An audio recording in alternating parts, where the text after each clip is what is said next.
નમસ્કાર મિત્રો, ફરી એકવાર આપણી યુટ્યુબ ચેનલ પર નવા વિડીયો સાથે આપનું હાર્દિક સ્વાગત કરું છું.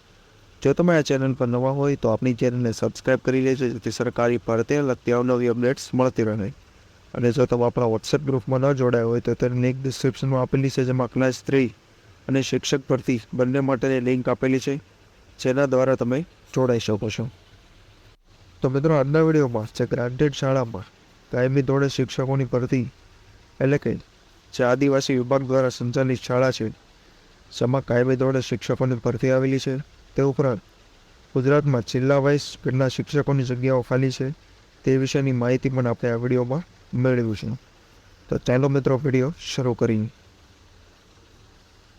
તો મિત્રો, સૌપ્રથમ શિક્ષકોની જિલ્લા વાઇઝ જગ્યાઓ વિશે માહિતી મેળવવામાં આવે તો એ શાળાઓની સંખ્યા, તે ઉપરાંત મહેકમ અને કામ કરતા હાલ શિક્ષકોને ખાલી જગ્યાઓ કેટલી છે તે જિલ્લા વાઇઝ અહીં દર્શાવવામાં આવેલું છે. તો તમે અહીં જોઈ શકો છો, અમદાવાદ, વડોદરા, સુરત, ખેડા, આણંદ વગેરે વિશેની જે સંપૂર્ણ માહિતી દર્શાવવામાં આવેલી છે.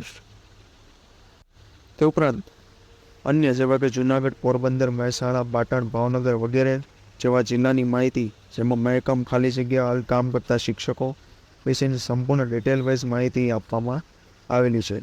તો અન્ય જિલ્લાની માહિતી આપણે આવતા વિડીયોમાં મેળવીશું. તો શિક્ષણ સહાયક ભરતીની વાત કરવામાં આવે તો આદિજાતિ વિકાસ વિભાગ ગાંધીનગરની માન્યતા પ્રાપ્ત નીચે જણાવેલ ગ્રાન્ટેડ આશ્રમ શાળામાં નીચે પ્રમાણેની ભરતી કરવાની થાય છે, જેમાં તત્વજ્ઞાન માટે જે MA BEd અને ટાટ 2 પરીક્ષા, તે ઉપરાંત SCBC કેટેગરી અને છોટાઉદેપુર જિલ્લાની જે શાળા છે તેની માહિતી આપવામાં આવેલી છે.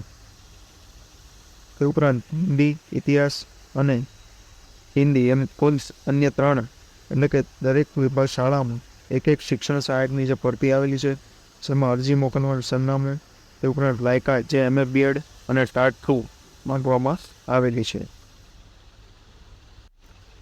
તો આ વિશેની અરજી જે 15 દિવસમાં કરવાની રહેશે. તે ઉપરાંત 5 વર્ષ સુધી ફિક્સ પગાર રહેશે. ટાટ 2 ઉચ્ચતર માધ્યમિક પરીક્ષા જે પાસ કરેલી હોવી જોઈએ, જેવી અન્ય તમામ માહિતી આપવામાં આવેલી છે. અને આ વિશેની PDF પણ આપણા વોટ્સએપ ગ્રુપ પરથી મળી જશે.